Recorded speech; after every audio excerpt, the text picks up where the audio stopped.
Maka kembalilah rasul-rasul itu ke Yerusalem dari bukit yang disebut Bukit Zaitun, yang hanya seperjalanan sabat jauhnya dari Yerusalem. Setelah mereka tiba di kota, naiklah mereka ke ruang atas, tempat mereka menumpang. Mereka itu ialah Petrus dan Yohanes, Yakobus dan Andreas, Filipus dan Thomas, Bartolomeus dan Matius, Yakobus bin Alfeus, dan Simon orang Selot, dan Yudas bin Yakobus. 14. Mereka semua bertekun dengan sehati dalam doa bersama-sama dengan beberapa perempuan serta Maria ibu Yesus dan dengan saudara-saudara Yesus. Bapak Ibu jemaat terkasih, baik yang ada di ruangan gereja ini maupun yang sedang mengikuti di rumah atau dimanapun Anda berada, Anda sedang memantaunya lewat live streaming di channel saya. Adapun tema yang saya angkat dari pembacaan kita adalah dipilih untuk melakukan pekerjaan besar. Sekali lagi, dipilih untuk melakukan pekerjaan besar. Saudara-saudara yang diberkati oleh Tuhan Yesus Kristus, sebelum Tuhan Yesus naik ke surga, Tuhan Yesus pernah menjanjikan kepada pengikut-pengikutnya bahwa mereka akan melakukan pekerjaan-pekerjaan yang Yesus lakukan, bahkan pekerjaan-pekerjaan yang lebih besar dari yang Tuhan Yesus lakukan. Ini kelihatan di Yohanes pasal 14 ayat yang ke-12, di mana firman itu dengan jelas berkata, "Aku berkata kepadamu, sesungguhnya barang siapa percaya kepadaku, ia akan melakukan juga pekerjaan-pekerjaan yang aku lakukan, bahkan pekerjaan-pekerjaan yang lebih besar daripada itu, sebab aku pergi kepada Bapa." Apa pekerjaan yang Yesus lakukan?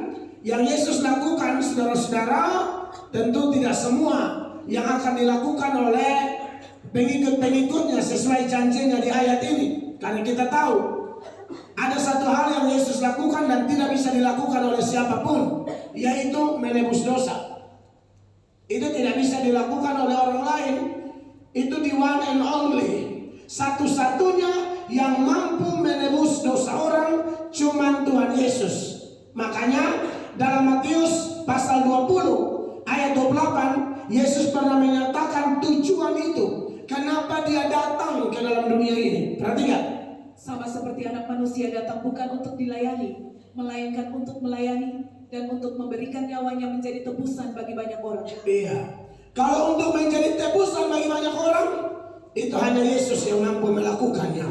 Tapi kalau untuk melayani, nah ini kita semua melayani nih, ya. Jadi pekerjaan yang Yesus maksudkan adalah melayani. Sebab di bagian yang lain, Markus 1 ayat 38, di situ melayani dikaitkan dengan pemberitaan Injil. Melayani tidak bisa dipisahkan dari pemberitaan Injil. Markus 1:38. Jawabnya, marilah kita pergi ke tempat lain, ke kota-kota yang berdekatan, supaya di sana juga aku memberitakan Injil. Karena untuk itu aku telah datang. Pekerjaan seperti ini yang Tuhan Yesus janjikan kepada murid-murid, bahwa kamu akan melakukan lebih besar. Maksud lebih besar adalah jangkauan atau wilayah pemberitaan Injil yang dilakukan oleh pengikut-pengikut Yesus jauh lebih luas dari Yesus. Tuhan Yesus waktu dia menjelma menjadi manusia dan melakukan tugas ini, dia hanya seputaran Israel. Tuhan Yesus tidak pernah KKR di Kuan Fatu. Benar? Tidak pernah. Atau ada panitia di sini yang pernah undang Yesus KKR di Kuan Fatu? Neoni. Tuhan Yesus tidak pernah KKR di Samurai Jua. Saya tidak percaya tiba-tiba ada orang Sabu bilang, dulu pernah waktu tahun berapa di perbatasan antara Liai dengan Mehara itu kau waktu sempat antar kiri jalan-jalan ke Kelabang aja, putar balik. Right? Saya tidak percaya kalau ada orang loleh di sini atau ele yang berkata berkata, "Aku ini dulu baru Tuhan datang dari rombongan." Lu putar balik. Jadi Tuhan Yesus tidak pernah melayani di Papua, Tuhan Yesus tidak pernah menginjil di Sagurai Jua, Tuhan Yesus tidak pernah menginjil sampai ke Venezuela, sampai ke India pun tidak pernah. Seputaran Yerusalem, Israel. Dan dia janjikan setelah dia pergi, murid-muridnya, pengikut-pengikutnya akan melakukan lebih jauh. Makanya Thomas sampai India, Paulus sampai Asia Kecil, sampai Efesus, sampai segala macam. Bahkan kemudian penginjilan menjelajah, merambat, menjalar sampai ke seluruh dunia. Bahkan hari-hari ini, kalau Anda cek di Papua kemarin, pembicara saya di KKR di Biak, saya 2 malam. Pembicara ketiganya Pendeta Dr. Rainer, sudah 28 tahun berkomitmen mengabdi di Papua.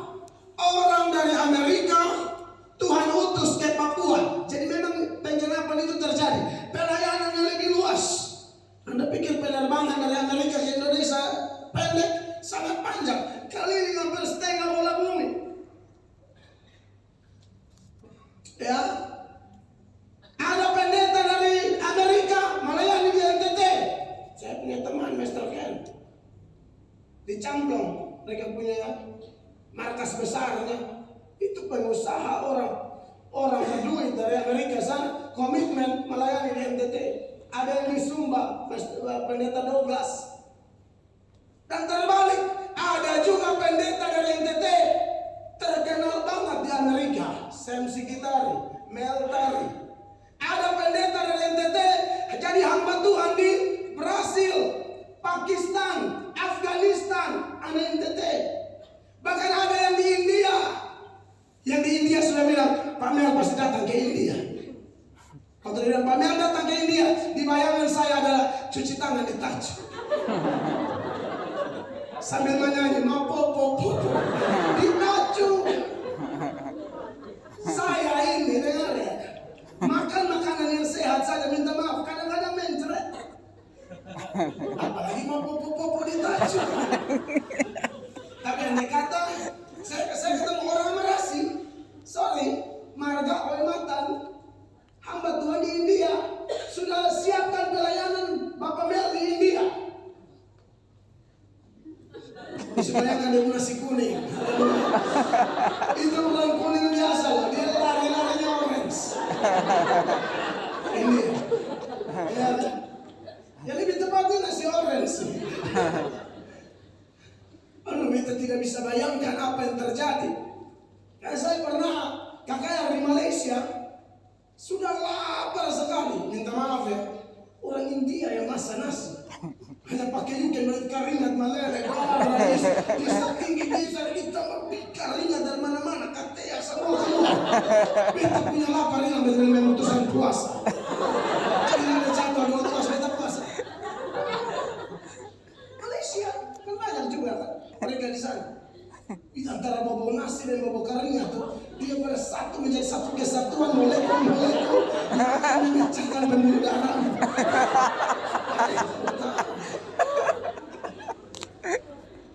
Jadi saudara, banyak banget nih ketemu orang NTT yang sudah jadi misionari go internasional. Itulah janji Yesus bahwa kamu akan melakukan pekerjaan yang lebih besar dari yang aku lakukan.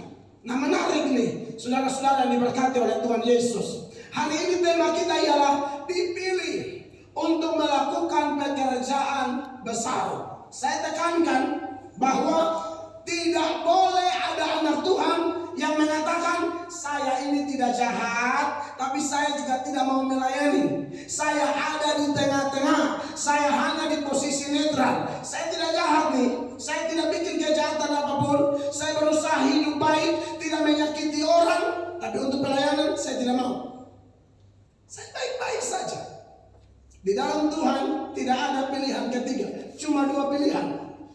Melayani atau tidak. Melayani itu mengumpulkan jiwa-jiwa. Kalau Anda memilih tidak, walaupun posisi netral, Anda kategori mencerai beraikan. Karena Anda tidak aktif sebagai saksi-saksi Kristus. Makanya Matius pasal 12 ayat 30, Tuhan Yesus bilang begini, Perhatikan. Siapa tidak bersama aku, ia melawan aku. Ya.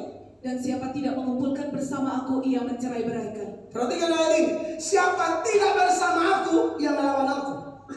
Dan siapa tidak mengumpulkan apa? Jiwa-jiwa. Siapa tidak kerja cari jiwa, dengar. Ya, ia mencerai-beraikan. Berarti di dalam Tuhan tidak ada posisi netral. Semua kita pasti punya talenta, asal kita orang percaya. Tidak ada orang percaya yang nol talenta. Semua ada talenta. Ada yang 10 mungkin, ada yang 9, 8, 7, 4, 5, 2, 1. Pokoknya semua ada. Kalaupun Anda hanya dapat 1, jangan sampai waktu dia kembali tetap 1. Atau jangan sampai pas jadwal mati kita yang kita tidak tahu kapan, bukan? Kita kan tidak tahu kita mati kapan. Itu namanya eskatologi pribadi. Itu kedatangan Tuhan secara individu. Jangan sampai hari mati kita dekat, kita gak ngapa-ngapain. Kita tidak buat apa-apa. Lalu menghadap ke sana, kau mau ngomong apa? Tidak ada waktu, kau tipu. Masa kau tidak ada waktu? Kami yang melayani, saudara pikir kami punya waktu di extra time. Saudara 24 jam, kami 48 jam satu hari. Tidak ada, semua 24 jam. Jadi jangan alasan dan tidak ada waktu. Saya ingatkan lagi saudara-saudara, bahwa Tuhan tidak mau ada orang Kristen yang menjadi Kristen stagnan, apatis, jalan di tempat, acuh tak acuh, dengan yang namanya mengumpulkan jiwa-jiwa. Semua kita harus kerja. Kalau sampai dia datang, saudara tidak ngapa-ngapain. Ada 3 sebutan buat orang jenis ini: jahat, malas, jahat, tidak berguna. Hidup tidak ada guna. Tarik napas-napasnya Tuhan. Nikmati makan minum berkatnya Allah. Bukankah kita semua datang dengan telanjang, nanti mati kembali dengan telanjang? Kita datang tidak bawa apa-apa. Seturut 1 Timotius 6 ayat yang ke-7. Ayat itu dengan jelas berkata, 1, 2, 3. Sebab kita tidak membawa sesuatu apa ke dalam dunia, dan kita pun tidak dapat membawa apa-apa keluar. Waktu lahir telanjang, waktu mati telanjang. Anda dan saya tidak bawa apa-apa. Sekarang kita punya apa-apa, bukan? Punya ilmu, punya baju, punya celana, punya kaki, punya waktu. Saya mau bilang apa nanti kalau memang ada tata pengadilan kalau tidak ngapa-ngapain. Semua yang kita punya titipan.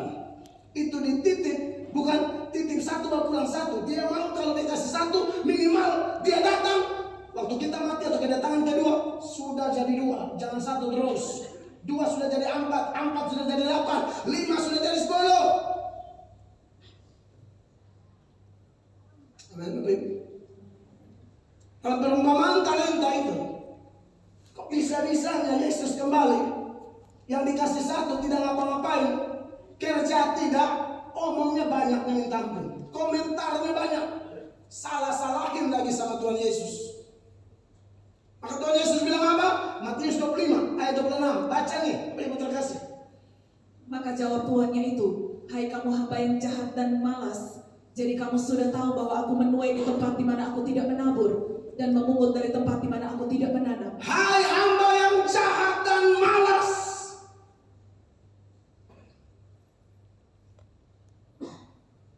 Kristen itu menjunjung tinggi orang yang leborah. Sudah harus kerja cari makan, cari minum.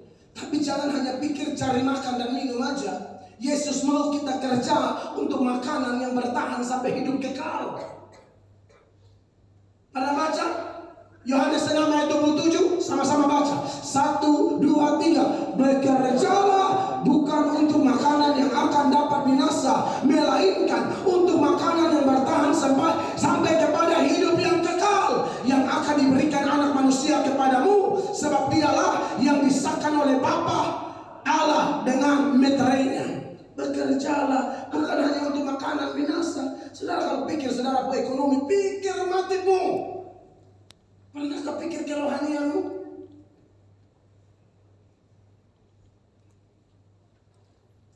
Saya ketemu orang kadang-kadang datangnya curhat ekonomi saja. Saya tanya, ke gereja tidak? Aduh, ekonomi susah nih, ke gereja bagaimana? Loh, itu rumusnya firman Allah. Cari dahulu kerajaan Allah dan kebenarannya. Nanti yang lain-lain soal makan, minum, pakai, pasangan hidup dan lain sebagainya, Allah siapkan. Beri tepuk tangan yang mulia.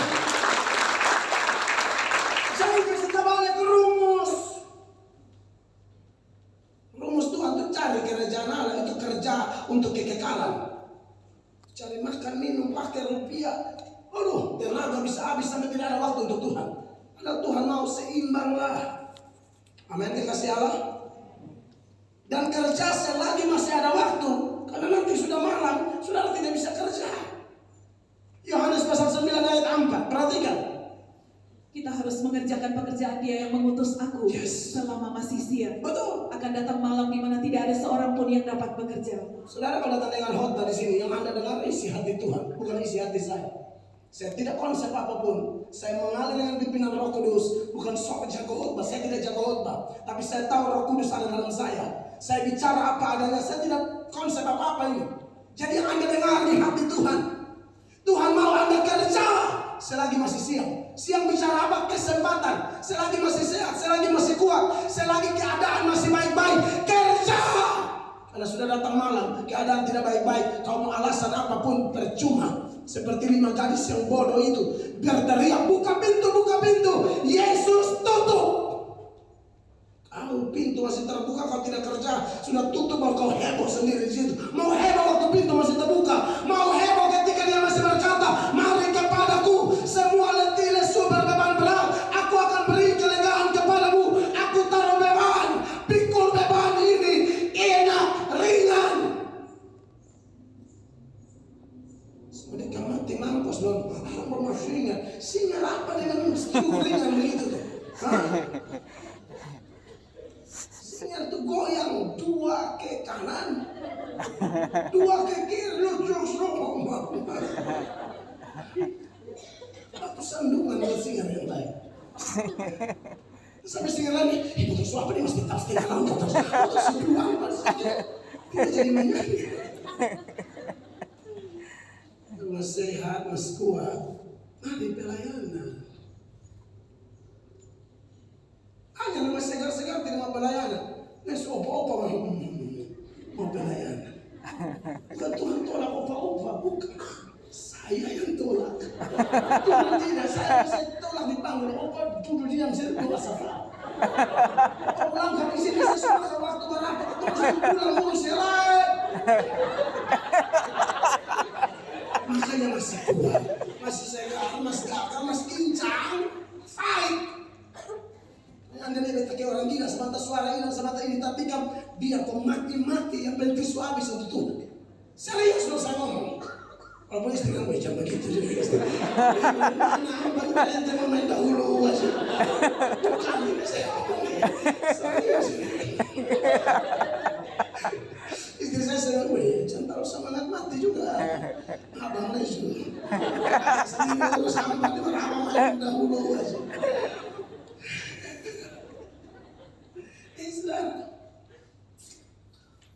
Selagi dia masih kasih kesempatan kerja, amin. Kita menyoroti tema dipilih untuk melakukan pekerjaan besar. Kalau Anda tidak mau, ingat yang talenta tadi. Malas, jahat, dan tambah satu lagi, tidak berguna. Itu ada di ayat 30 dari Matius 25. Itu harus cocok masuk neraka orang begitu. Hidup di tanahnya Tuhan, hela napas Tuhan kasih, tidak ngapa-ngapain. Saudara cocok masuk neraka. Orang tidak ada guna model begini. Perhatikan ini ayat. Dan campakkanlah hamba yang tidak berguna itu Tuhan yang ngomong ke dalam kegelapan yang paling dalam, yang paling gelap. Di sanalah akan terdapat ratap dan gertak gigi. Itu tuh neraka. Saudara-saudara yang diberkati oleh Tuhan, anak Tuhan pasti kerja untuk Tuhan. Tidak ada tim penonton penilai di sini, pengukur, hanya pemberi semangat, maju terus. Ketemu ada di kakak belakang. Apa maksudnya? Saya lebih percaya malaikat di sekeliling saya. Kenapa kau? Bukan saya tidak butuh tim belakang, tapi kadang-kadang yang ngomong begini ini tidak mau melayani. Boleh ada di belakang? Di belakang mana? Di belakang.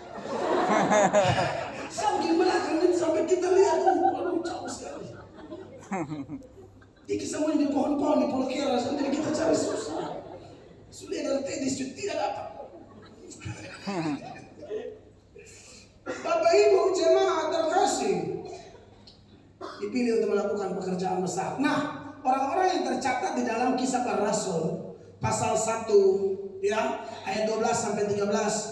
Dulunya 12 rasul sudah minus Yudas. Selain rasul-rasul ada juga saudara-saudara Yesus, ada juga perempuan-perempuan, ada juga Ibu Maria. Nah, ini kita mau bahas nih malam ini nih. Beri perhatian ya. Saudara-saudara, berkaitan dengan tema besar kita malam ini, dipilih untuk melakukan pekerjaan besar. Ada dua pokok yang saya akan sampaikan. Yang pertama, inisiatif Allah dalam memilih. Kita sudah berkali-kali belajar bahwa urusan kita dipilih itu pasti hak prerogatif Allah. Amin, saudara-saudara. Kita tidak pernah memilih diri sendiri. Tuhanlah yang memilih kita dengan tujuan supaya kita menghasilkan buah. Itu ada tuh di Yohanes 15 ayat 16. Perhatikan ayat ini. Bukan kamu yang memilih aku, Bukan. tetapi akulah yang memilih kamu. Yes. Dan aku telah menetapkan kamu, Betul. supaya kamu pergi dan menghasilkan buah. Amin. Dan buahmu itu tetap, supaya apa yang kamu minta kepada Bapa dalam namaku diberikannya kepadamu. Ini ayat berlaku untuk kita semua. Bukan aku yang memilih Yesus, tapi Yesus yang memilih aku. Yesus pilih dengan tujuan apa? Yesus pilih dengan tujuan kita melakukan pekerjaan Tuhan. Nah, ini senada dengan Efesus pasal 2 ayat 8 sampai 10 yang mengatakan bahwa kita diselamatkan Tuhan anugerah. Tapi kenapa kita diselamatkan? Perhatikan sampai ayat 10. 8 dahulu. Sebab karena kasih karunia kamu diselamatkan oleh iman. Yes. Itu bukan hasil usahamu, tetapi pemberian Allah. Amin. Terus. Itu bukan hasil pekerjaanmu. Jangan ada orang yang memegahkan diri. Untuk urusan selamat tidak ada kontribusi kita sedikit pun, tidak ada. Mutlak grace. Only by His grace. Tidak ada kontribusi kita. Tapi kalau Anda sudah selamat, baca ayat 10-nya dong. Kenapa Anda diselamatkan? Untuk kerja, bukan untuk duduk nonton. Perhatikan ini ayat. Karena kita ini buatan Allah. Yes. Diciptakan dalam Kristus Yesus untuk melakukan pekerjaan baik. Untuk melakukan pekerjaan baik. Pekerjaannya disiapkan dari kapan?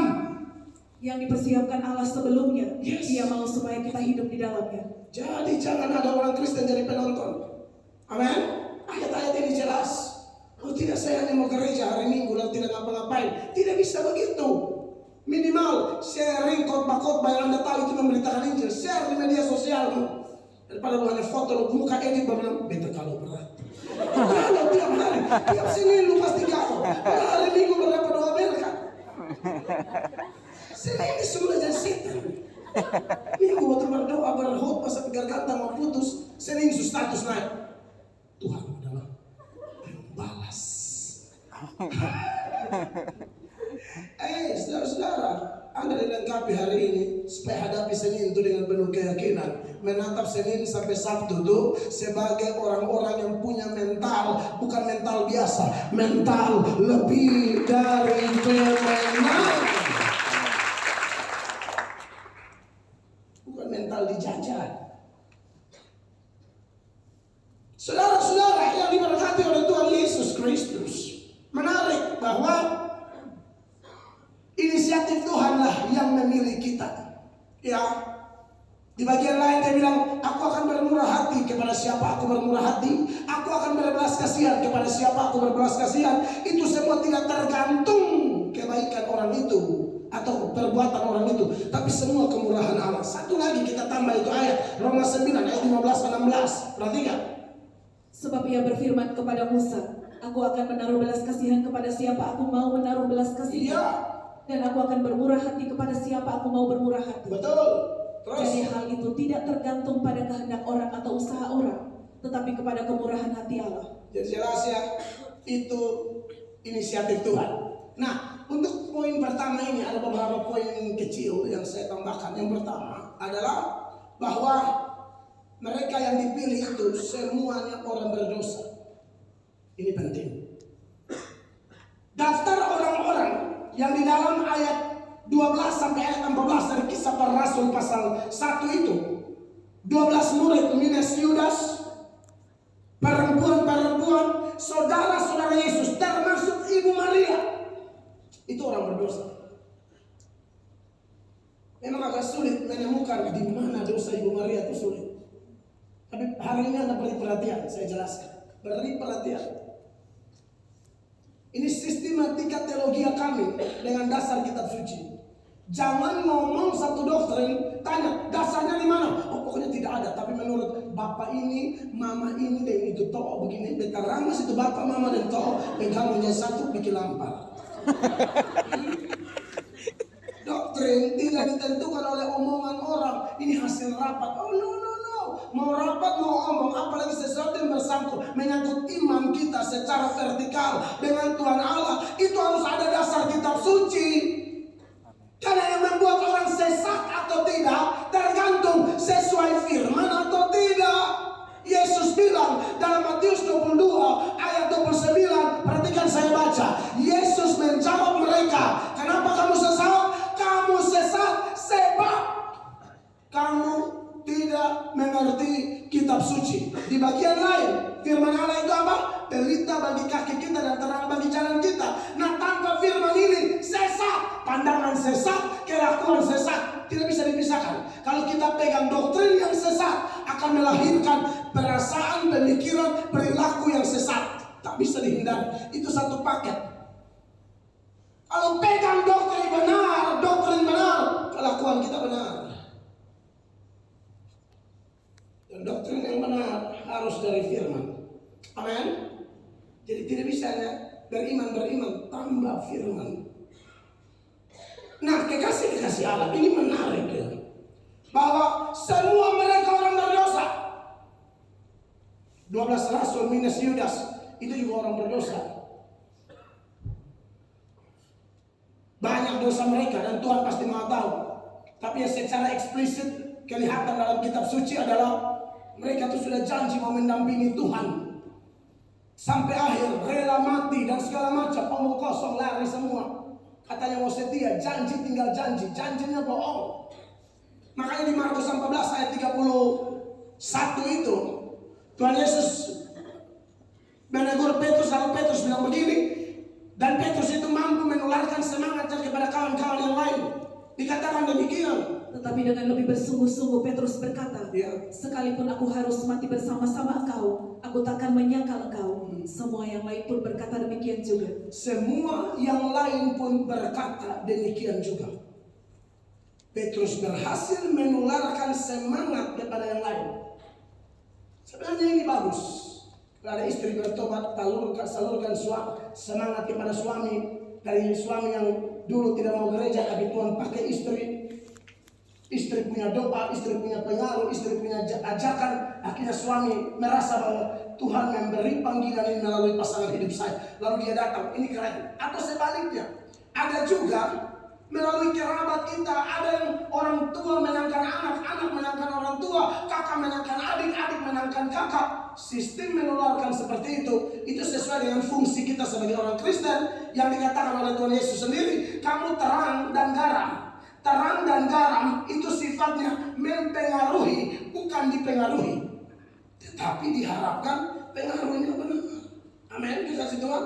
Harus memberi pengaruh yang benar, menularkan yang benar. Sebab kalau pengaruhnya tidak benar, ini repot, kekasih Tuhan. Ada juga yang pengaruh tapi sesaat saja. Saya lihat kalau persekutuan yang dulu saya ikuti, waduh, bapak-bapak yang tidur di muka nih, kakak pindah belakang. Kalau tidur pindah belakang ya kak ya, jangan tidur di depan orang mengganggu. Jangan tidur ya, jangan gerakan tidur di muka sini, tidak boleh tidur. Dengar khotbah kak ya. Saya terganggu sekali kan lihat beta ada khotbah orang begini di muka, beta terganggu. Lebih baik saya omong daripada saya habis lebih panggil Pak, beta buat hati sendiri. Beta tipe orang to the point, straight to the point. Jangan yang tidur ya di depan, dulu di depan itu pasang perhatian, jangan coba-coba tidur. Saya tegur. Salam saudara. diberkati oleh Tuhan Yesus, kita menularkan sesuatu yang benar. Ada semangat sesaat. Dulu nih persekutuan kita lompat apa segala macam. Itu persekutuan sudah bubar sekarang. Saya ada istri di Manado, abstain masih umur 1,5 tahun. Wah itu saya marah sekali tuh. Menyanyi itu mungkin hampir 2 jam. Walau paling sampai tinggi mau mati. Menyanyi nih. Pas behotbat tidur semua. Karena sudah capek tuh. Yang paling inti di sebuah ibadah ini khotbah. Bukan lomba-lomba, di situ khotbah tidur. Tidak bisa begitu. Anda ditipu setan. Tidak bisa. Jadi kasih Tuhan. Saya langsung marah. Manado. Itu beta bukan marah-marah, ini bukan baru beta. Besok gila dari dulu. Gila untuk kebenaran. Tahu kepanjangan gila? Generasi ingin lawatan Allah. Haleluya.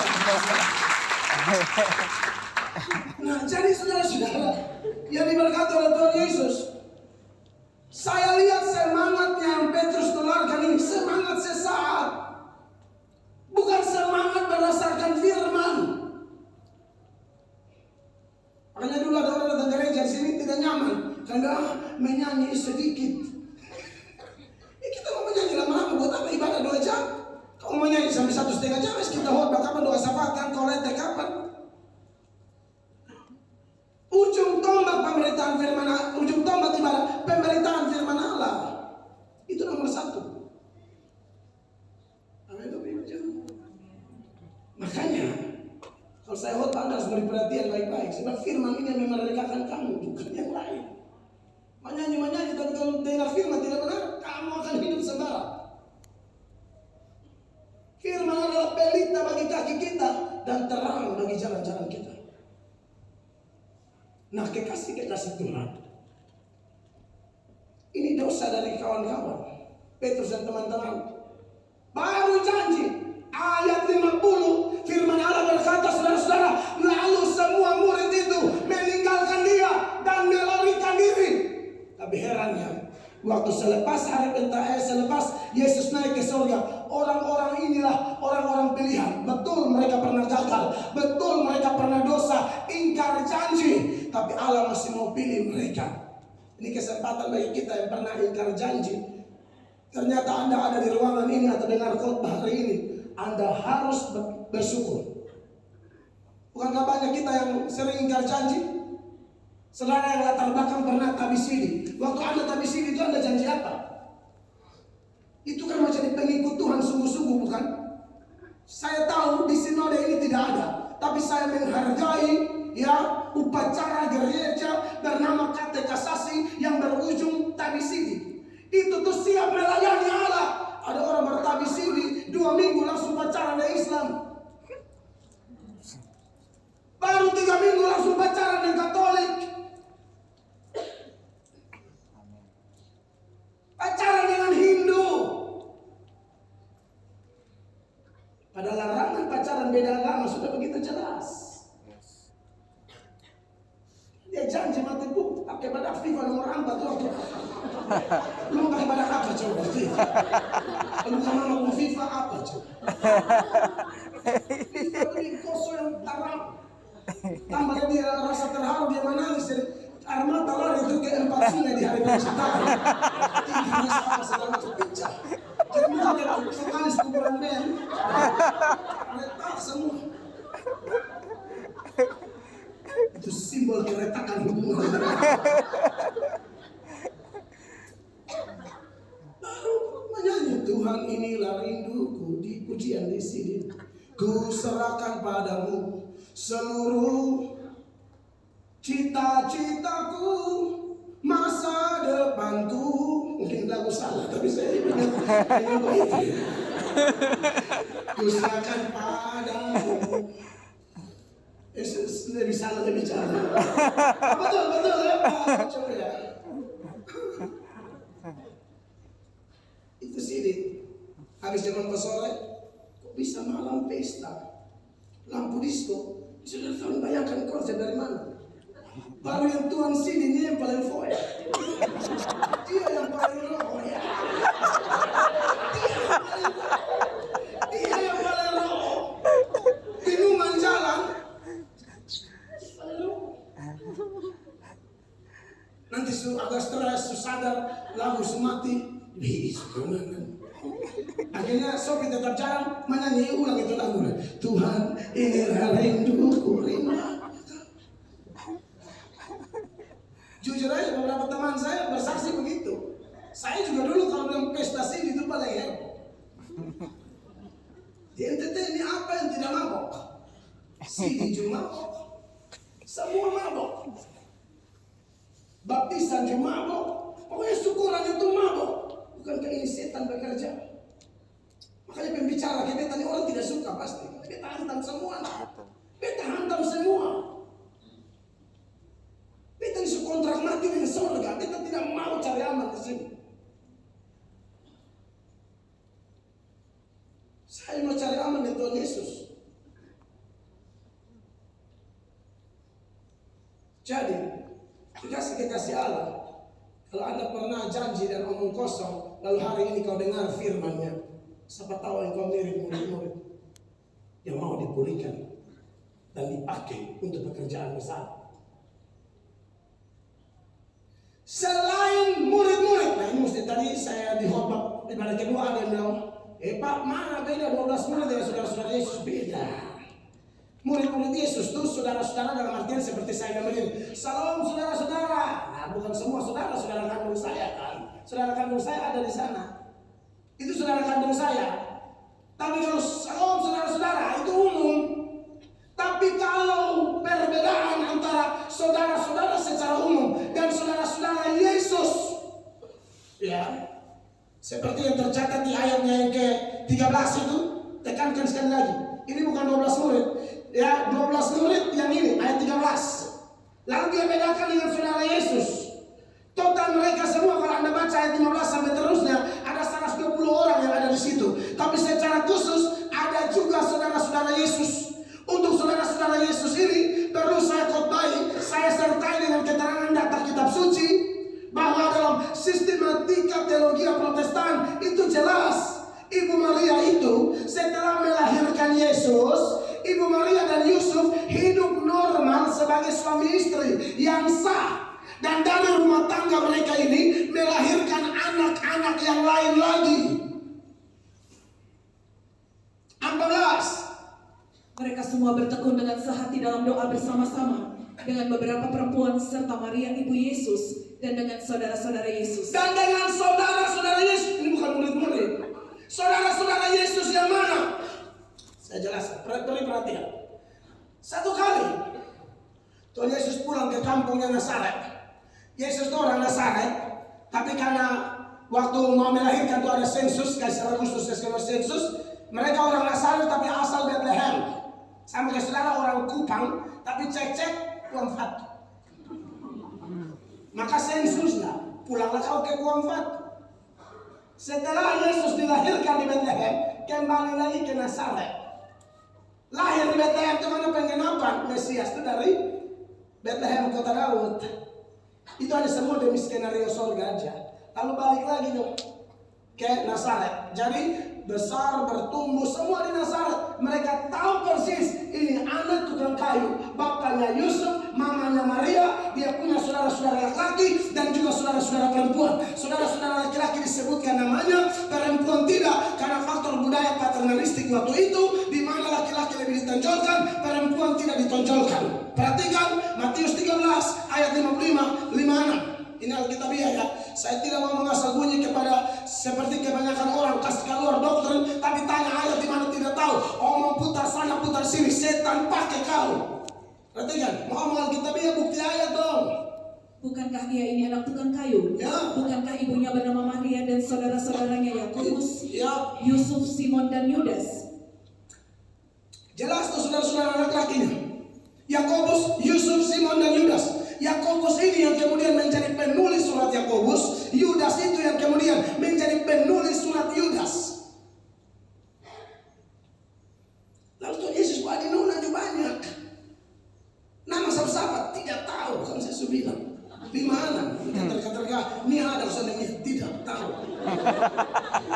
Kalau uni itu lebih kelap. Vera, Sinta Novia, Mace.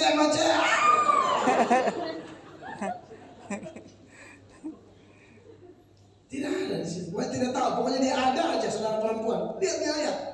Dan bukankah saudara-saudara yang perempuan semuanya ada bersama kita? Jadi dari mana diperolehnya semuanya itu? Kalau Yesus yang ngomong saudara-saudaraku, itu beda. Tapi ini orang yang ngomong itu saudaranya Yesus, kerabatnya dia. Dan tahu kan, tantangan terbesar Yesus salah satunya bukan hanya dari Farisi, ahli Taurat atau omongan orang. Saudara-saudaranya ini tidak dukung dia. Bahkan keluarganya ini pernah bilang dia tuh orang gila. Anda bayangin, keluarga sendiri tidak dukung pelayanan Tuhan Yesus. Lalu bilang Yesus apa? Tidak waras. Mana ayatnya? Markus 3:21. Perhatikan. Waktu kaum keluarganya mendengar hal itu, mereka datang hendak mengambil dia, sebab kata mereka ia tidak waras lagi. Siapa yang dimaksud dengan ia di situ? Tuhan Yesus. Keluarganya yang besar itu Yesus.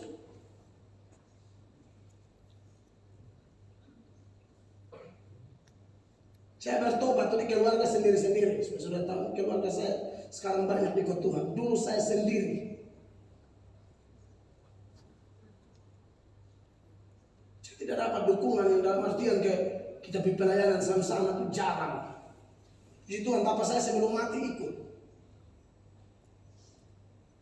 Dulu kita aja dia udah hudus. Benar.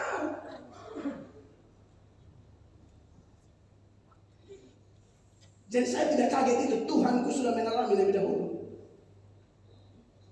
Dan ada keluarga tertentu, tidak semua, tapi ada keluarga mirip keluarga Yesus ini. Sudah tidak mendukung, selalu paksa kehendak, mendorong Yesus tidak sesuai dengan waktu Bapa di sorga. Mau mereka punya waktu. Mereka tahu kan Yesus, kalau memang kau mau diakui di muka umum pelayanan, maju kasih tunjuk dong. Yesus tidak mau begitu. Mereka melakukan itu karena mereka tidak percaya Yesus. Saya tidak yakin kau ini Mesias. Saya tidak yakin kau ini dipakai Tuhan. Mana buktinya? Yohanes pasal 7 mulai ayat 3. Perhatikan ini ayat. Maka kata saudara-saudara Yesus kepadanya. Maka kata saudara-saudara Yesus, ini masih kerabat yang dimaksudkan tadi ya. Yudas, Yoses, Yakobus dan saudara-saudara perempuan yang lain itu yang bilang Tuhan Yesus gila. Mereka juga yang bikin Yesus seperti ini. Perhatikan. Berangkatlah dari sini dan pergi ke Yudea, supaya murid-muridmu juga melihat perbuatan-perbuatan yang engkau lakukan. Di situ kelihatan beda ya. Ada saudara Yesus, ada murid-murid. Nangkap ya? Mereka bilang, lu ikut murid-murid dari Petrus dong. Dong, main bersama-sama dari luar. Kalau kata sorry, saya mau ikut dulu nih, lu model.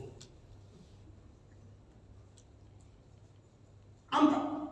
Sebab tidak seorang pun berbuat sesuatu di tempat tersembunyi, jika ia mau diakui di muka umum. Terus? Jikalau engkau berbuat hal-hal yang demikian, tampakkanlah dirimu kepada dunia. Kenapa mereka omong ini? 5. Sebab saudara-saudaranya sendiri pun tidak percaya kepadanya. Jadi kalau ada Anda yang ikut Tuhan, lalu tantangan dari keluarga, saya kasih tahu berita baik buat Anda. Tantangan sih tidak enak sebenarnya. Tapi kenapa saya bilang berita baik? Hidupmu Alkitabiah. Tantangan dimulai dari keluarga. Itu tidak bisa tidak. Apalagi keluarga kalau ada yang belum takut Tuhan, repot. Kalau sama-sama masuk takut Tuhan enak, kita dapat berkat melimpah. Tapi kalau istri bertobat, suami belum, atau suami bertobat, istri belum, ini paling pusing. Makanya ibu gembala ini pacaran saya training gila-gilaan. Tanya sama Tuhan. Saya training lah, bongkar semua. Saya bilang sama beliau, jadi saya ini pendeta. Saya pendeta yang nol, tidak ada apa-apa. Beliau PNS. Tapi saya lihat ada sesuatu yang besar di depan saya, berkaitan dengan kepentingan kerajaan Allah. Ini pendamping loh, kita ini Kristen, monogami, nikah 1 kali seumur hidup. Kalau dampingi sampai tadi, foy barang. Jadi apa yang tadi pelayanan? Nanti Bapak pihot sama mana kumpul keluarga. Jadi ini berharap Mantap teguh.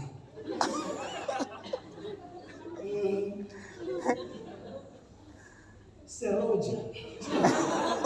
Seroja itu tidak ada apa-apanya dibanding dengan kalau tidak dukung pelayanan saya. Seroja kali 4. Sudah ada angin tapi meja bisa terbang. Tidak berkata. Serius, saya keras sekali dengan istri saya. Saya takut ini perempuan sudah ada duit duluan, beta sudah ada duit. Tapi harus kasih warna. Betanya hamba Yesus Kristus. Kita akan masuk dalam mega proyek kerajaan Allah. Cara berpakaian harus sopan. Ketat mati baru dari Yesus. Dia bilang biar itu ketat. Demi tas. Amin. Itu depu. Tak usah satu Republik Indonesia. Itu depu. Saya ngerti maksud saya. Saya mau maksud istri saya, calon istri. Pelan-pelan cuma suami yang bilang. Suami yang kami itu cuma yang aman juga. Minta putul ya aja.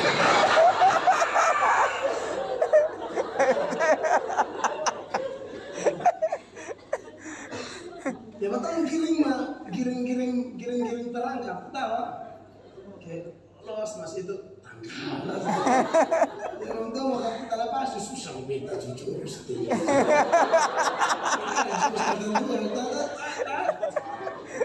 Ini salah,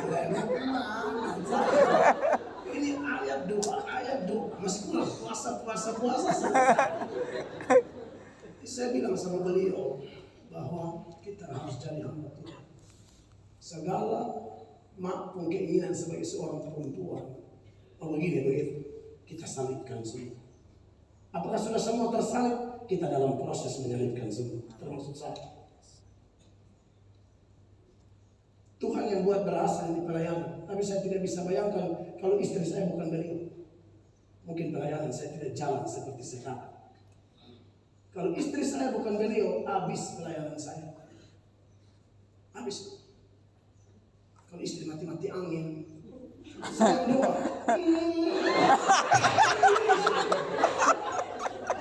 Saya beri pujian. Kita melayani jemaat. Doa. Pujian. Hoba. Mau dibawa kemana jemaat yang Tuhan kirim ini? Kalau penolong kok tidak kuat, istri itu penolong, bukan bencana. Kalau ada istri yang jadi bencana, bertobat kembali kepada posisi awal. Engkau penolong, bukan penolong. Amin. Yang belum nikah, dia nggak tahu. Ada makanan yang mudah. Mau apa lu pilih kuntianak?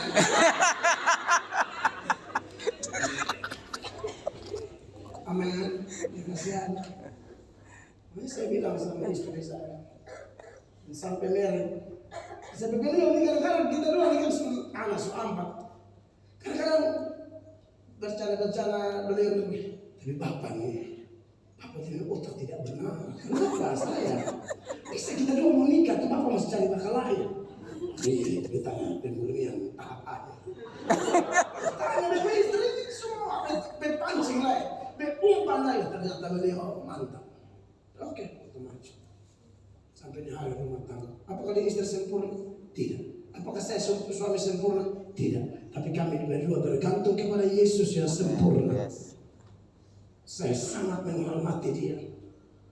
Terkutuklah Anda suami-suami yang tidak hormati istri. Anda harus bertobat sebelum serangan jantung.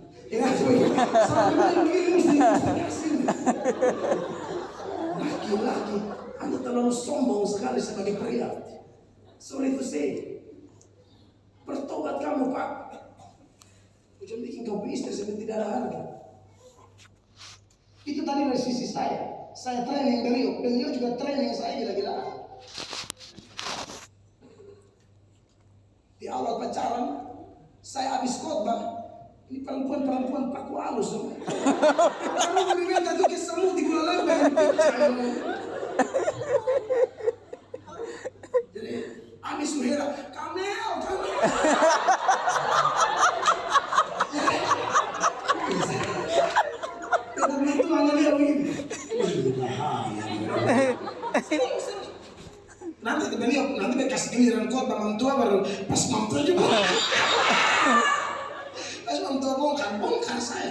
Kita berumah tangga transparan. Terus tahu sembunyi-sembunyi, kita pimpin banyak orang ini. Bisa dicontoh. Kau tunjuk banyak gagal. Amin. Ini bukan pencitraan, ini berbagi kisah nyata. Apung giliran balas. Catat semua tuh. Ini ahli sejarah. Kalau lagi masalah di mana? Tahu saya catatan di sini lengkap. Karena beres. Apa poin, apa contoh.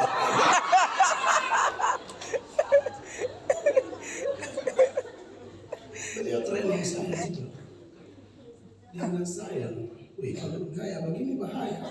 Sayang kok beberapa orang karubu begini rubu berapa sayang kalau memang begitu sayang tahu tuh. Karena beta cuma gitu loh. Jangan. Kalau begitu beta ini kan cemburu tingkat dewa 19. Dewa 20 beta. Beta tinggal 20. Jadi beta bilang di situ beta mulai disiplin. Makanya kenapa sekarang beta bilang tolong ya jangan raba-raba kami. Karena beliau bukan beliau. Beta sekarang mungkin habis besi cubit ibu-ibu ini.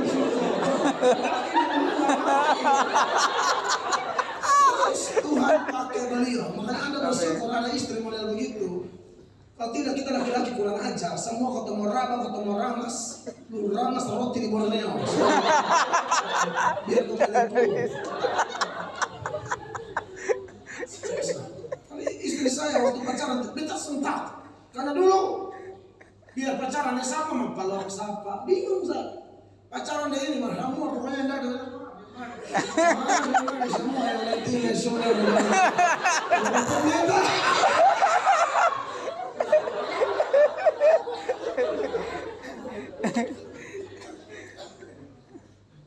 bayangkan kalau itu tidak ditolong oleh Tuhan melalui istri ibu-ibu di gereja bagian dagangan. Satu hari cubit 2, satu minggu sudah kali. Itu malam anak gadis. Pendeta gatal. Karena banyak pendeta begitu. Alasan foto, pelok meramas bini orang kurang ajar. Di sini tidak boleh ada begitu. Silakan uji saya. Saya buka diri saya. Saudara-saudara. Enak kan kalau suami istri saling mendukung, tapi Yesus keluarganya tidak dukung. Tapi puji Tuhan, kemudian Tuhan pilih mereka juga. Amin, kasih Tuhan. Kalau ada Anda yang alami begitu, jangan kaget ya, kita semua alami. Tadi saya bilang suami-suami jangan sombong, istri-istri, engkau juga jangan sombong. Ada ibu-ibu itu yang di mulut tuh lebih tajam dari kapan agak dengkini 2 yang kata-kata tuh bikin luka suami. Ibu, tolong dulu. Kalau kau di kantor tuh kau hormat kawan kantor tuh, Pak pun kaki pucat. Itu sama paling setan. Cuma laki sama tanya semangat ngomong. Laki pasang lampu aja dulu bilang, jangan bikin lebih ya. Sama lihat, pasang lampu mama, kalau di kantor dia puji segala kasubit kak. Hormati suamimu. Kau jangan hormat orang lain lebih dari Tuhan laki. Amin. Dia jawab dia laki kayak orang lagi ini parne. Mas dia kamu di banyak orang sekarang kan tidak hormat suami. Pada istri begini begitu. Bertobat kau ibu. Sebelum Tuhan bikin lumpur bengkok ampun. Tolong hormat suamimu. Di depan orang jaga kehormatannya. Di depan orang nomor 1 juga. Jangan.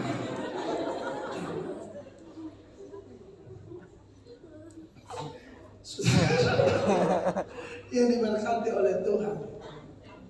Tapi Tuhan selamatkan mereka.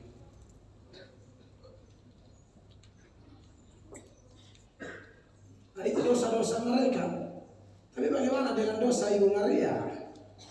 Masalahnya di ayat 14 Ibu Maria juga disebutkan. Saudara, saya tulis di thumbnail YouTube malam ini, sangat sulit menemukan dosa Ibu Maria. Kalau andai kata kita hidup satu jalan Ibu Maria, Anda tidak ketemu Maria punya dosa, tidak dapat. Dalam artian perilaku susah. Apalagi perempuan Yahudi, Ibu Maria itu perempuan yang suci dalam artian menjaga kekudusan dan dia taat hukum Taurat. Ibu Maria. Kalau Anda andai kata hidup di zaman Ibu Maria bertetangga dengan beliau, Anda tidak akan temukan seperti Maria sekarang yang jalan roh tabala sana tabala sini. Oh, tidak dapat. Anda tidak akan temu. Keluarganya tahu dia anak baik-baik. Keluarga calon suaminya Yusuf juga tahu dia anak baik-baik. Satu Nazaret itu kota jahat, tapi tahu bahwa Maria tampil beda di tengah-tengah kota yang jahat itu. Ibu Maria, Yusuf juga laki-laki luar biasa. Ini harusnya teladan bagi kita yang muda-mudi. Kalau Anda masih muda, kita semua diberi kesempatan dengar firman Allah ini. Cari anak muda yang teladan. Cari orang pintar banyak, orang cantik banyak, orang tampan banyak, orang yang berintegritas itu susah. Susah bukan berarti tidak bisa. Bisa dalam nama Yesus. Kita bisa berintegritas.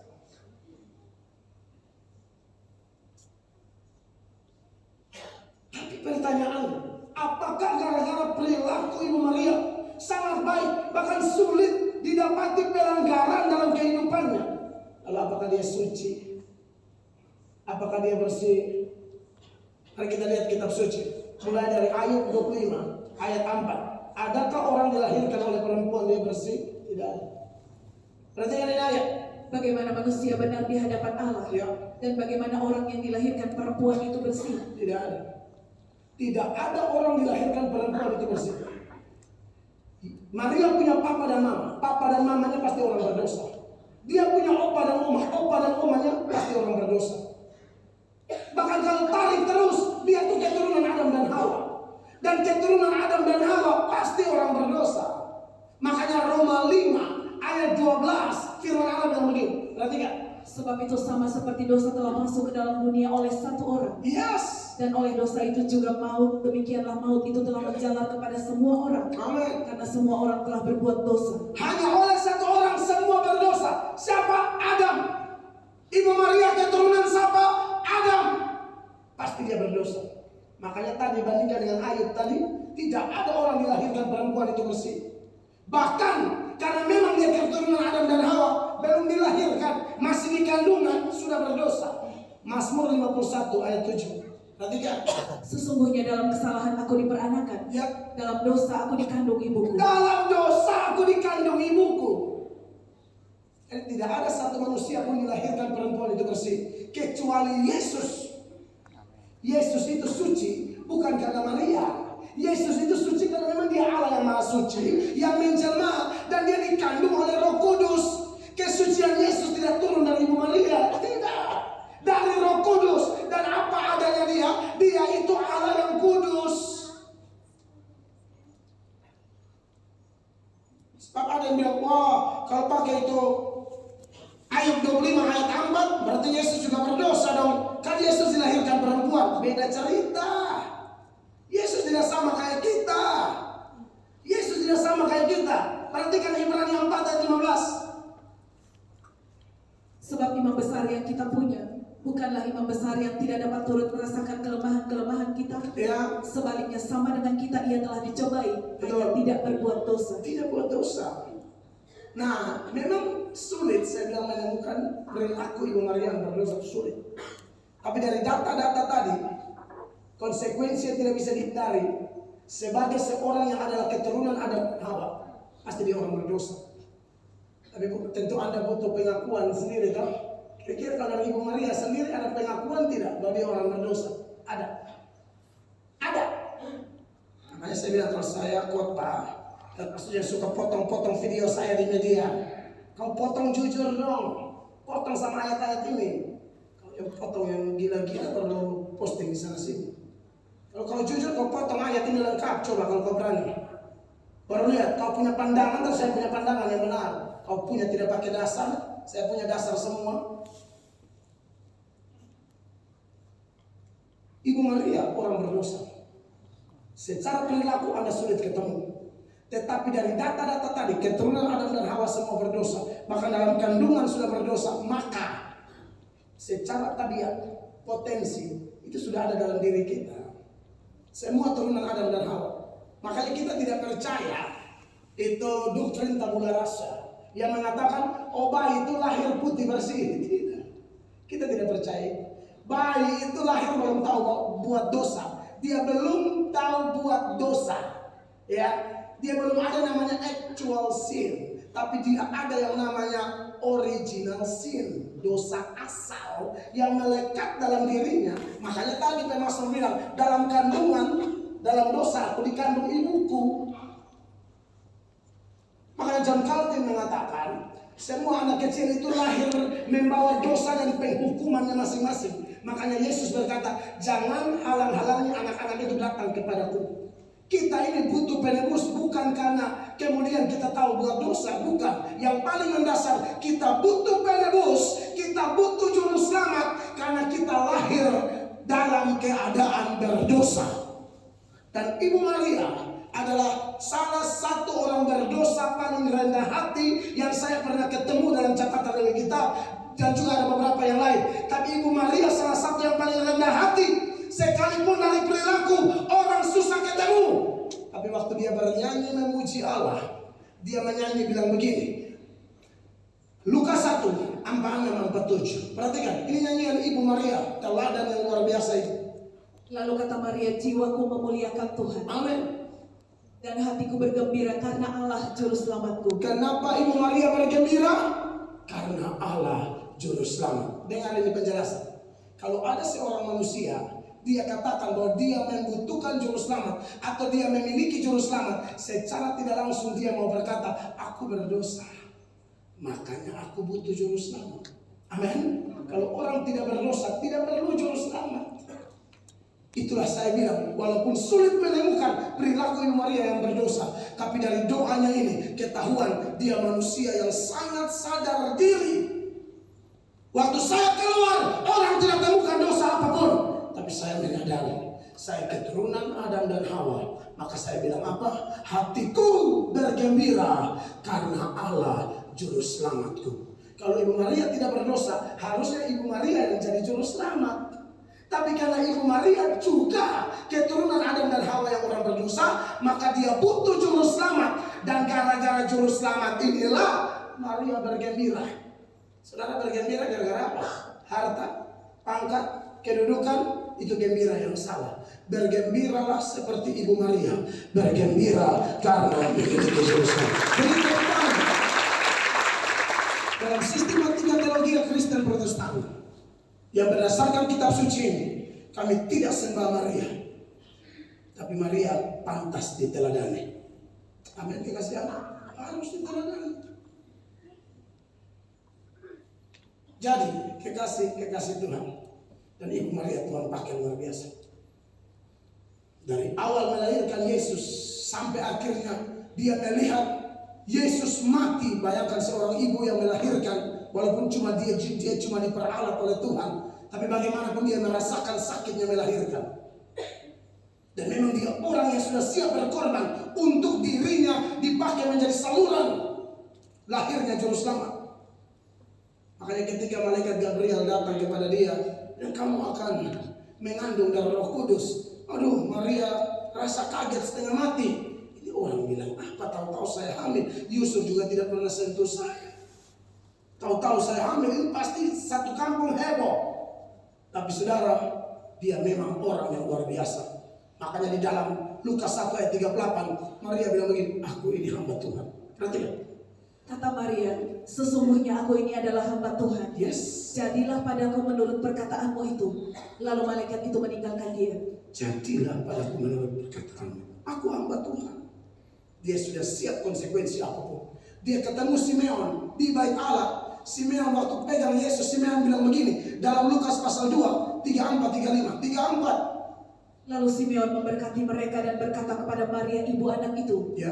sesungguhnya anak ini ditentukan untuk menjatuhkan atau membangkitkan banyak orang di Israel, Ya. dan untuk menjadi suatu tanda yang menimbulkan perbantahan. 35, apalagi yang Simeon sampaikan kepada Ibu Maria. Dan suatu pedang akan menembus jiwamu sendiri, supaya menjadi nyata pikiran hati banyak orang. Gara-gara Yesus, Ibu Maria punya jiwa. Itu Simeon dipimpin Roh Kudus bilang, jiwamu akan ditusuk seperti pedang menusuk jiwa. Itu maksudnya apa? Anak ini, anak yang kau lahirkan ini, anak yang bawa masalah. Kehadirannya akan pro kontra, perbantahan. Ada yang pro, ada yang kontra. Makanya saudara yang cinta Yesus dengan orang yang tidak cinta Yesus, pola pikir Anda dengan dia beda. Sekalipun satu keluarga, cara bicara Anda dengan dia sudah beda. Cara Anda menyelesaikan masalah sudah beda. Dulu kalau Anda ada masalah, belum kenal Tuhan, sama-sama masih bisa tuh pergi ke kuburan tanya, nenek. Itu baru nenek keluar dulu lihat. Ya toh, dulu kalau belum kenal Tuhan kan kita tanya di nenek kuburan. Boleh tidak bikin keramik kuburan bagus-bagus? Boleh. Saya tanpa meja keren. Bisik-bisik, mama muncul. Aduh, mama aja muncul. Terus masalah banyak operasi kejar, mama muncul. Itu mau lari dari operasi, lari dari mana?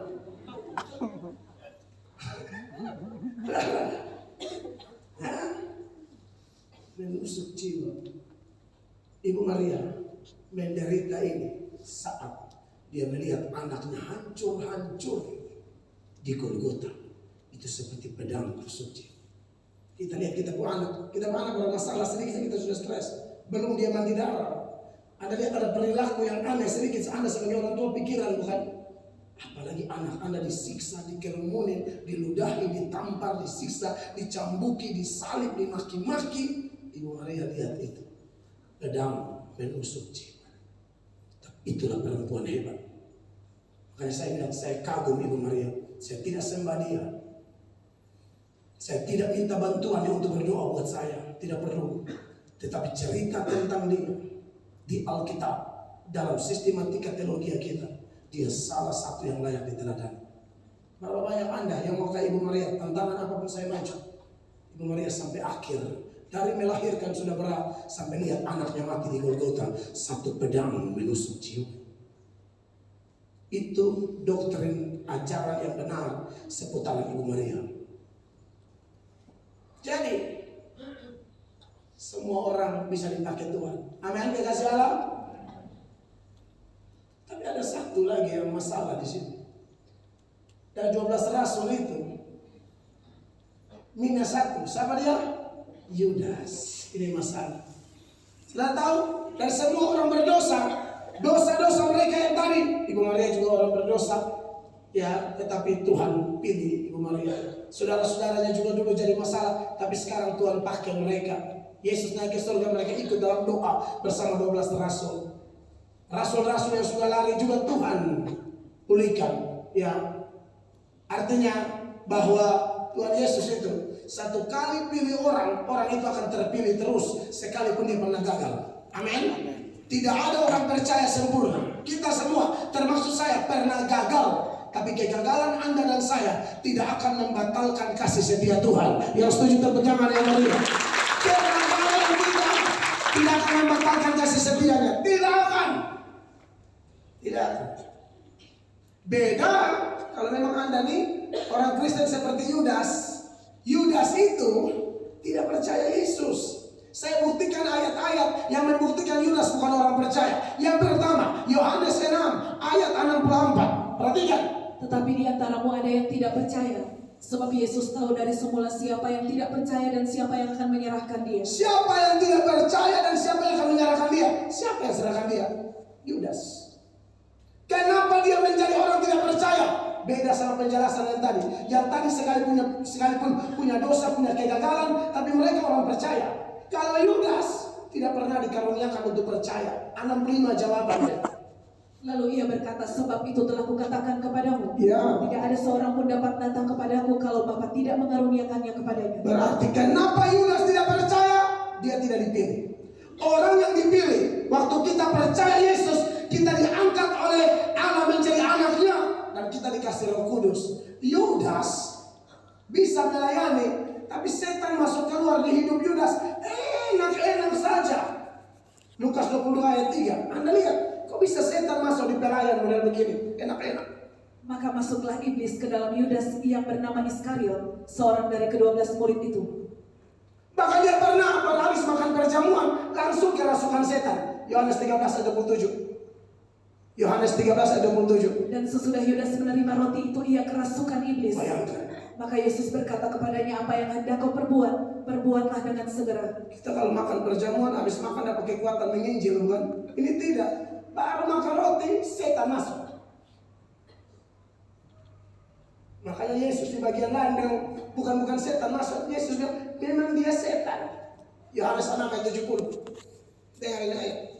Jawab Yesus kepada mereka, bukankah aku sendiri yang telah memilih kamu yang 12 ini? Ya. Namun seorang di antaramu adalah iblis. Siapa dia? Yang dimaksudkannya ialah Yudas anak Simon Iskariot, sebab dialah yang akan menyerahkan Yesus. Dia seorang di antara ke-12 murid itu. Yang berikut, dia mati gara-gara apa Yudas? Bunuh diri toh? Tidak ada pembunuh masuk surga.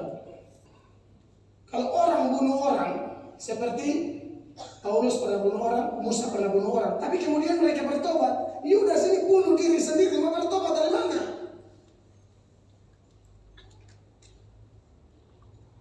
Dan Yudas ini memang pernah menyesal, mau bertobat, tapi ada yang tidak beres dengan pertobatan Yudas. Yang perlu saya jelaskan bagi jemaat sekalian, supaya jangan ada kita yang punya penyesalan mirip seperti Yudas. Penyesalan itu atau duka cita itu ada dua. Ada yang dikehendaki Allah, ada yang tidak dikehendaki Allah. Kalau yang dikehendaki Allah menuju keselamatan, yang tidak dikehendaki Allah menuju kematian. Sebelum saya buka tentang kematian Yudas, saya tunjukkan dulu ini ya. 2 Korintus 7 ayat 10, supaya saudara tahu saya ngomong ada data. Perhatikan. Sebab duka cita menurut kehendak Allah menghasilkan pertobatan. Sekali lagi, duka cita menurut kehendak Allah. Ada dua duka cita nih. Menurut kehendak Allah membawa apa? Pertobatan. Tapi yang berikut, yang membawa keselamatan dan yang tidak akan disesatkan. ya. Tetapi duka cita yang dari dunia ini menghasilkan kematian. Nah, duka cita Yudas itu dari dunia. Makanya menyesal tapi bunuh diri. Lukas 27, Matius 27 ayat 3. Perhatikan.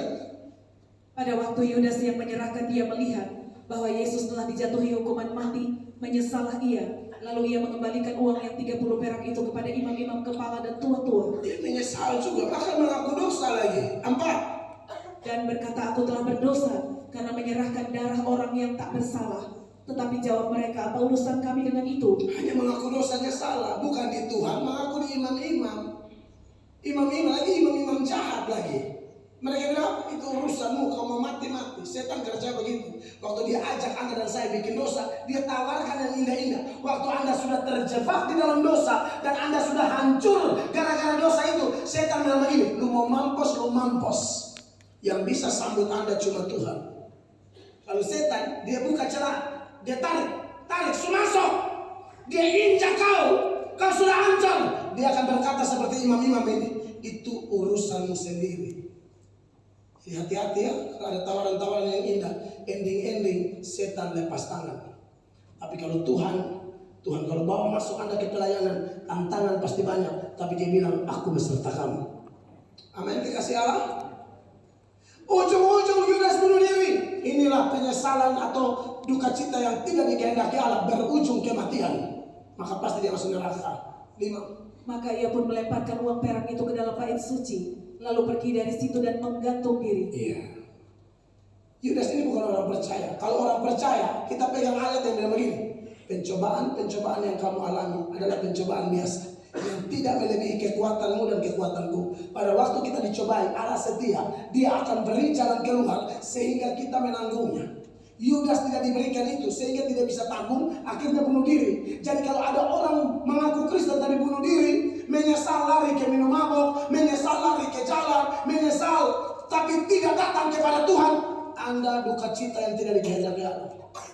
Jadi kehendaki Allah, duka cita cari Tuhan, duka cita cari gereja, duka cita cari pelayanan. Di situ Anda dipulihkan.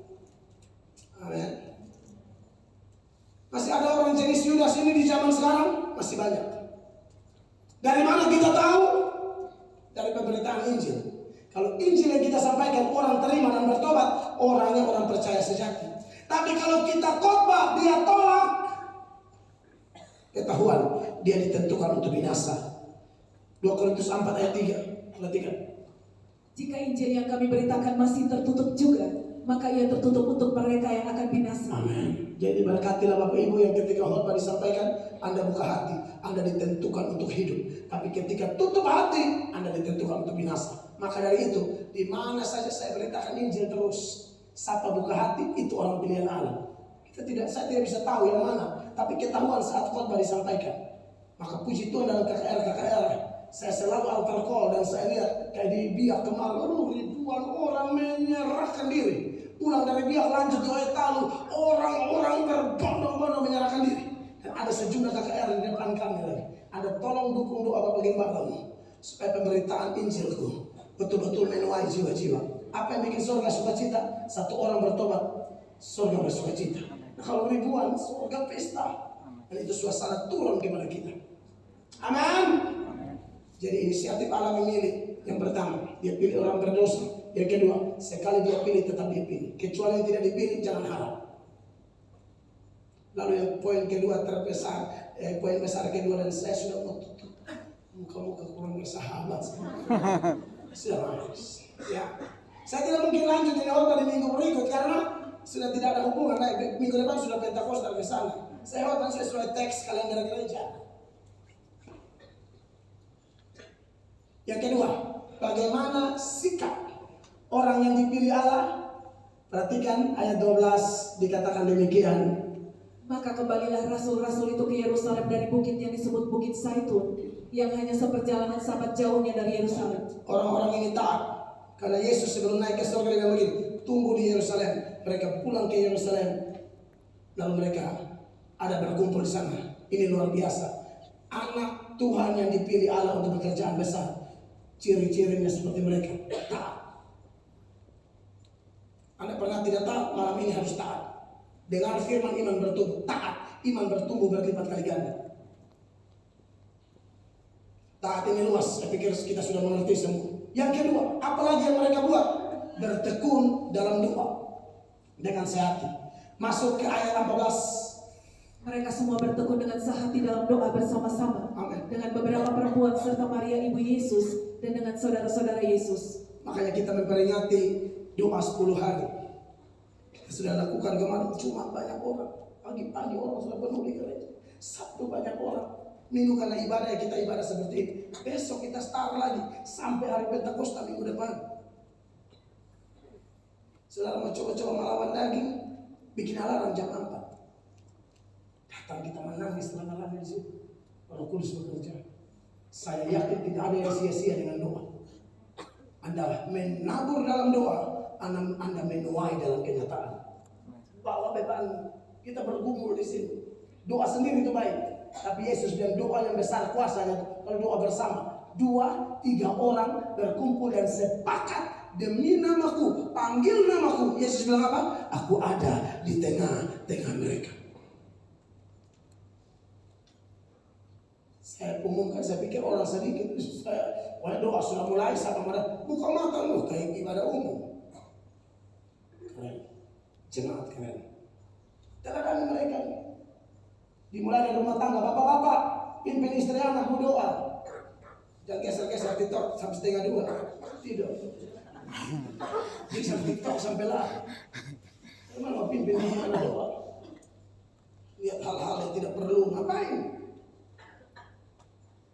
Mulai dari rumah tanggamu, bikin mesbah doa. Anak-anak dapat teladan luar biasa dari orang tua. Kalau bapak kalian tahan. Pas anak tidak ada, banting sudah cuma saya. Bukan itu maksud saya, tahanlah. Berdoa. Yang terakhir, mereka betul-betul berharap mengandalkan Tuhan saja. Mereka Yerusalem itu untuk apa? Tunggu Roh Kudus. Kita harus andalkan Roh Kudus. Amin. Dan mereka itu apa-apa tanya firman. Waktu mau ganti Yudas dengan Matias, Petrus bangun khotbah di dalam pasal 1 itu ayat 20 dikatakan demikian. Sebab ada tertulis dalam kitab Mazmur, biarlah perkemahannya menjadi sunyi dan biarlah tidak ada penghuni di dalamnya dan biarlah jabatannya diambil orang lain. Iya, itu dikutipan firman. Mazmur berapa? Yang Petrus maksudkan 109 ayat 8. 109 ayat 8. Biarlah umurnya berkurang, biarlah jabatannya diambil orang Jadi lain. mereka waktu mau ganti Yudas, mereka tanya Tuhan. Dan gantinya dengan cara apa? Buang undi, ayat 26. 26 dari Kisah 1 itu. Lalu mereka membuang undi bagi kedua orang itu, dan yang kena undi adalah Matias, dan dengan demikian ia ditambahkan kepada bilangan ke-11 rasul itu. Buang undi itu cara Tuhan ternyata waktu itu. Cara cari tahu kehendak Tuhan salah satunya buang undi. Amsal 16 ayat 33. Mereka melakukan ayat ini. Undi dibuang di pangkuan, tetapi setiap keputusannya berasal daripada Tuhan. Berarti orang yang dipilih Allah, ya mereka taat, bertekun, andalkan Tuhan. Andalkan Tuhan ditandai dengan berharap pada Roh Kudus, selalu cari petunjuk firman, dan selalu tanya Tuhan dalam segala perkara. Anda dan saya anak-anak Tuhan, bukan? Lakukan hal ini untuk hadapi apapun. Kiranya khotbah ini memberkati kita. Mari kita bertangan. Mari kita berdiri jemaat terkasih. Tuhan sang